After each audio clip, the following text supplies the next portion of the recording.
Welcome in, ladies and gentlemen, to episode 28 of Deep in the Novo. I'm Ryan Novozinsky, joined here, as always, by my co-host, Sudeep Tumma. Today we're going to be talking about OSU's loss to TCU, the Horned Frogs. Man, oh man, 29-22, and it was an up-and-down affair. I mean, OSU jumped out to an early lead, and it looked like a commanding early lead from what I saw, at least. In the beginning, obviously, it didn't look like OSU would lose this game. But as time went along, OSU's offense stagnated. OSU's defense gave up points and big plays. Let's not forget that. And TCU ultimately came up with a victory. So, Sudeep, from your perspective, I mean, let's start with the offense, right? Let's talk about this offensive line, because one of the keys going into this game, for us at least, was how they were going to play. And how would you assess to the extent of how grave of a mistake or how grave was their impact during this game? Because I don't think it was too bad, but I mean, let's hear what your perspective is on it. I thought the O-line played pretty well overall, especially in the first half where you had Desmond Jackson in for, 94 yards on 18 carries. He had a pretty strong first half. They were blocking pretty well. But the reality is, this doesn't reflect as much on OSU as it does on the opposing defensive line. Sure. Right? You talk about O'Shawn Mathis, Kari Coleman, and this front. And the linebackers, D. Winters, Garrett Waller, you have some talented guys there. Then on the back end, they really defended well. Mm-hmm. They brought Trayvon Merrick, who's definitely going to the NFL. He is, right? He's really good. He had an impact game. But even the outside, C.J. Caesar, the special teams corner, who we talked about, he played better against Kansas. But again, it was Kansas. But now he played well against OSU and these receivers. And overall, I mean, that was a lot of the sacks used, not even sacks, but just the pressure. It was all coverage, right? Yeah. It was great coverage on the back end. Spencer had to navigate and didn't have much time. He didn't make many terrible mistakes either, but still it was a lot of that, and the O-line did well enough, and as much as you can, considering A, their injuries and the state they're in right now, and B, this is a very talented front, right? We can't overlook that, and that's where it came down to. But that's why you saw a lot of it in the first half. A lot of it just exploded from the run game with Desmond Jackson and how well OSU's front played.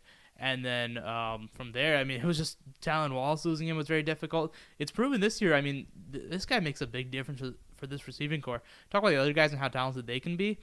It's really tough. They haven't stepped up in the same way, right? And in the beginning, you give them a little bit of pass and thinking, okay, this offense is being a little more conservative, it's being ball control, so on. But hasn't been the same. The reads haven't been the same. And again, a lot of that probably came from the O-line and just, okay, we're trying to get the looks, right? Yeah. You're trying to get Talon Wallace the ball down the field. You're trying to get the ball in his hands. You're trying to get him the ball, period. But, guys are just not getting up at the same rate. Braden Johnson, Dylan Stoner. It's a lot more short stuff with Dylan Stoner. Braden Johnson hasn't exploded the way you want him to be. He's not that deep threat who's getting down the field and taking the top off the defense. Isn't great with these contested catches. You're seeing a lot of those problems. And I think that's where it really just stymied from. Yeah, you can't rely on Braden Johnson out there, right? And it's something he can't create separation. Sure. He's not reliable out there, as a deep threat. And like you said, I mean, these TCU corners, guys coming into this game who we looked at that as the weak spot, right? Sure. And to it, I mean, we were right going into it, but then they really showed out this day. I mean, you look at C.J. Caesar, right? You look at LaDainian Tomlinson's nephew, right? You look at some of these guys. They showed out the other day, and they did a great job. And I think these safeties are, like you said, they're a talented NFL ready type safeties out there, and they really did a great job against OSU. And then all of that, including and mixed in with that defensive front. I mean, my goodness, what a defensive performance from TCU. Yeah, Travis Hodges Tomlinson, the nephew of LT, he's the one guy that stayed strong throughout the season. They've had so many injuries at corner, came with a lot of questions, but he is a talented guy who had a great game again, stuck with Talon pretty well. But it's one of those things where it was the front mixed and coupled in with the fact that these corners played well, these safeties played well. Darius Washington, another very talented safety back there. And you just talk about all this talent, and just it's those split seconds, right? The 1 second difference in 1 second is all the difference. And it really did connect in because the offense in the first half, even when you weren't scoring, you were still getting pressure. You were still pushing the ball down the field. You were running the ball. You were keeping pace. But then all of a sudden, the second half where things really died down, and it really was a momentum shift, not only because the offense wasn't working, but because every time you would get the ball with good position if you were OSU, then you would just punt the ball away, right? 3 and out. Very quickly, the ball will go to the other side. And that's really deflating because the defense does a good job getting Max Duggan, this talented Max Duggan, dual threat quarterback who really showed out. Kill him as a rusher, but also his passing ability, getting guys open. That you would clamp that down. Then all of a sudden, you just turn around. Your offense gets the ball. You're thinking, okay, you take a rest. Suddenly, the ball just kicks back. It's a mental thing. It really is, and that really struck, and that laid a big difference. Let's talk a little bit more about Spencer Sanders a little bit and what he was able to do. Obviously, Tylen goes down, right? And you have some of these other receivers trying to step up, but no one was able to be that second guy, right? Right. Is it a concern for you going forward, right? And I know this is sort of, thinking sort of like we did it in the preview show, thinking a little bit more towards the future and towards next year. But is it a concern to you that there's no clear-cut guy that could step into that Tylen Wallace type role? And I know it's a tough task, right? It's like asking somebody on TCU to step and fill that Jalen Riga role, right? It's huge. But my goodness, there's nobody that even seems in a fraction of an iota ready, from my perspective at least, right? Maybe you shuffle things around. Obviously, Dylan Stoner was able to do it last year. But still, it's just going to be different, isn't it? Yeah, you talk about that number one, that Z receiver role. Dylan Stoner, you're right, did it really well. If I'm not mistaken, he had a great game against TCU last year. He did, yes. Right, that was the breakout performance, if I'm correct, with the 2 touchdowns, 100 yards. Or whatever it was, but he played well and he showed that he can do that. Obviously, he's no Tylen Wallace, right? But that's why I kept saying this. They have, like I said this all of last year before Tylen Wallace went down. Dylan Stoner is a very good number 2. Sure, they just don't use him in that capacity. But this year, again, it was in the beginning. You saw a lot of those similarities where, first off, there was so much hype. Where I think it was Spencer, that said, Dylan Stoner is so talented that he could win a Biletnikoff. I probably didn't believe that, but it was a sentiment to show how talented Dylan Stoner is, and you saw it in some of the plays when he has the ball in his hands, the ones where Spencer can pass to him, get some yards. You saw Jelani Woods with the run. You see some of these guys, and you see some of these flashes, but it's just really difficult to see how it's not capitalizing together. Sure. And Dylan Stoner, you see a lot of the same routes he ran last year. It's those little hitches, not as many hitches, but it's a lot of those out routes, a lot of those shallow crosses, those little things, those slant routes, where he's getting the ball in small position. And I think that's kind of how this offense operates a lot of times. The vertical routes with Tylen Wallace down the field, getting that as your number one option. You see single coverage, you go to it. But you get that number 2 guy, and you suddenly open up the whole field. You change the dynamic. And I really got to wonder how much of it is just playmaking and play calling and not going to that and just not getting open, right? Because a lot of routes, you're going through progressions, finding people, and it wasn't that. But coming into the season early on with Shane Ellingworth coming in and how they were chopping the playbook down, because they were, right? Sure. The play calling was a lot more conservative, so it was a very different feel. Then all of a sudden, Spencer comes back. You start to get healthy, but the O-line's not the same. Right? You keep having questions here and there, and you keep just trying to do different things. And a lot of those things are the short passing game, the run game. Get Tylen Wallace one-on-one. Because say you want to put Dylan Stoner one-on-one, it's not the same thing. Sure. Dylan Stoner has to cleanly beat his man, right? Or at least use his route running to find separation. Braden Johnson has to do that same thing. Because Braden Johnson, he might be the fastest player on this team, right? He is an excellent, solid route runner. But at the same time, he needs to cleanly beat his man because he's a guy who can't catch contested balls. Dylan Stoner can do it better than Braden Johnson, but even he's not Tylen Wallace. Now, to be fair, a lot of people aren't Tylen Wallace, but there is an art to these 50-50 balls, right? Jelani Woods could probably do a better job with it, given his size and strength. But it's one of those things where at least some guys are solid and can do it a little bit, but Braden Johnson can't at all. And that's what I keep saying about a deep threat. Deep threats aren't just fast guys who can get down the field.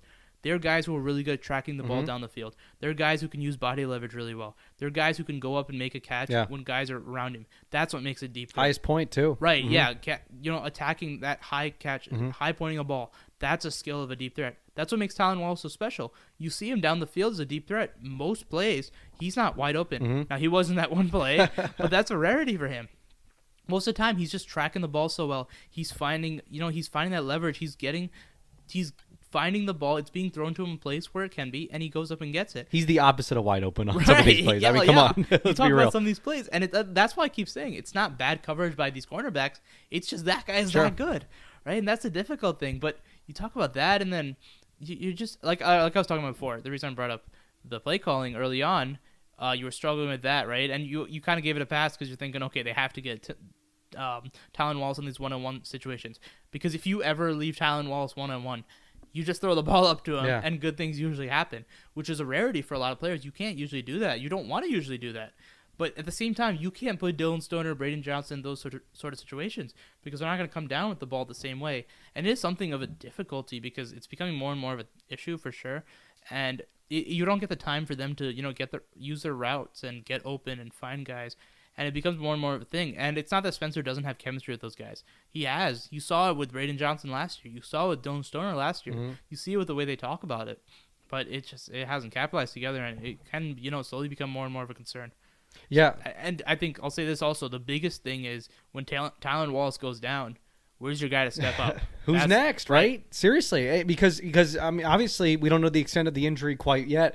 But my goodness, I mean, it could be a huge concern. I mean, going forward, I know that they just have Baylor left, right? And that might not be the biggest concern in the world. But my goodness, you got to go out there and play a bowl game. You don't want that product to be out in the field. Sure. That's bad for that trickles down, right? That's bad for recruiting. That's bad for all these other things, right? You don't want your number one receiver not going out there and putting on a great performance and not being able to be that deep threat, right? Be that guy downfield that you can rely on, and I'm sorry, Braden Johnson doesn't do it for me. And none of these other receivers do it for me quite like Tylan Wallace does. And as we said, big task, big shoes to fill, but someone has to do it, right? You got to go out there and play football sometimes. Let's talk about Desmond Jackson, right? Obviously, statistically and carries wise, he's putting up huge numbers, right? And he's doing a really good job. 118 yards in this game, 29 carries, and a touchdown. What do you think of his performance, his second performance as a starter and as, sort of the sole running back out there against the TCU Horned Frogs? Yeah, early on you see it and you're thinking, man, yeah, he's having a great game again. He's finding the holes. The holes are definitely better in the first half. And I'll say this also, you talked about the O-line early on. You asked about the O-line. Sure. It was the pass blocking wasn't as good, but again, it comes to the pass rushers that these guys have. But in run blocking, they're doing an excellent job. When they weren't clearing up holes the way they were against Texas Tech, making it so big, you have just enough of a hole. You're finding the places where Desmond Jackson can cut through. Chuba Hubbard didn't even have that. You had such bad penetration, not even bad, good penetration for the defense, where Chuba Hubbard, LD Brown were getting stuffed to the point of attack constantly. For Desmond Jackson, he's had so many better holes. He swings through, he finds them, he's got strength, balance, he can break through some of these tackles, but for first half, it looked good. It really did. And a lot of those points were, missed field goals, missed extra point, right? Should have been 17-0 at half. But then you look in the second half, you just got to wonder what happened. I mean, this O-line, I don't know. It wasn't the same. You didn't have the same penetration. I mean, you didn't have the same blocking for sure, right? And then from there, I think it was a lot more stacking the box without Tylan Wallace, right? You could play it differently. You could play a different game plan. Focus on that, and then it suddenly becomes very difficult. It's like Tulsa. Yeah, Tulsa's an improved defense, but they also stacked the box, and that's why Chuba was just chopped down. LD Brown had, a run here, but overall it was just being chopped down, and things are changed so much. And it really does change the whole dynamic of the game because the way that run game was supporting the pass game, essentially, right? The balance was perfect. And it becomes difficult. And, again, a lot of they put on just the defense and how they're operating. But you look statistically, it was a strong game. You look on the film, it looked like, again, good running. You see the deceptive elusiveness, the balance of strength, his ability as a one-cut runner downhill on those zone runs is just excellent. Yeah, 100%, and he's definitely filling into that role greatly. I mean, you talked about it on the video the other day. My goodness, what a third string running back that OSU has, right? This is a guy who on some teams across the country and a lot of teams across the country could be their first stringer, right? Out there and definitely their starter and definitely a guy to keep your eye on going forward for OSU. As per the course in most other position groups, the running back position has to have, a third stringer, a second stringer in there because there's quite a bit of injuries going on for the Cowboys this year. And speaking of injuries, let's flip over to the defense a little bit. They had to fill a couple holes as well. But they also just cause mental injuries for some of these offenses by taking away the football, right? They are great at doing that, and they are great at just stripping the football. I mean, Jim Knowles talked about how they, prepare for this, but they gain confidence by sort of just going about it and just going out and doing it, right? So what did you see from the defense yesterday? Just in terms of that, just in terms of turnovers, taking the football away from TCU, and trying to get some of this momentum back in favor in this game. On your point, you can say we want to turn the ball over as much as you want. Yeah. But when you actually see it happen, you're right. It gains another level of confidence. Sure. It changes the dynamic of how you play football, right? Because you see it happening once, and you're thinking, it just like subconsciously clicks in your head that, okay, what we're doing in practice works. Let's keep at it, right? And it's a lot of that. It was just 5 turnovers, right? Huge. Right. It was big because there were a lot of big plays given up. But even when there weren't big plays, there was constant pressure, right? The drives were being sustained constantly. And then TCU's rolling down a little bit. Then suddenly, chop, right? You get the ball back and it just changes the dynamic. You get the ball and then suddenly not pick six, a fumble six, right? Scoop and score. I mean, it is what it is, right? He gets the ball and makes a big play. That was huge. And it's one of those things where it was OSU has really struggled with turnovers because, well, I'll say this. The defense has been so good. We said this after the game, right? On the video, OSU's defense has been so good in so many different aspects. They've chopped you down.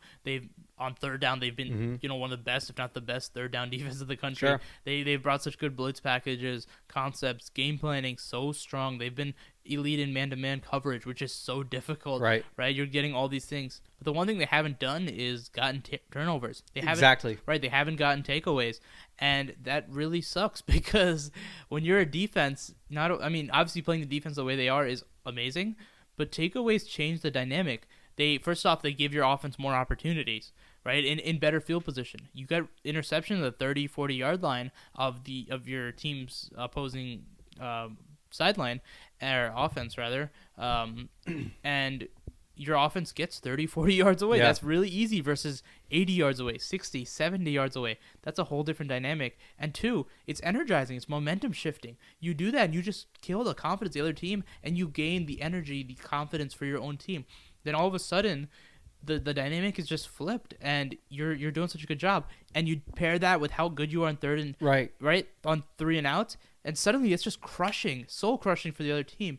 And this was really just proving that when you're giving up yards, 501 yards? Yep. They give up a lot of yards. But when you're doing that, you still have, just the innate ability to go out and create turnovers and help your team get them in a position to let them win. Now, we talk about the big plays. A lot of that comes down to discipline, contain little things. And sometimes just bad luck. Max Duggan, it was the one we were looking at before, right? To me, it looked like Colby Harville-Peel on that 71-yard touchdown had him contained on that deep coverage, the cover 2, whatever it was.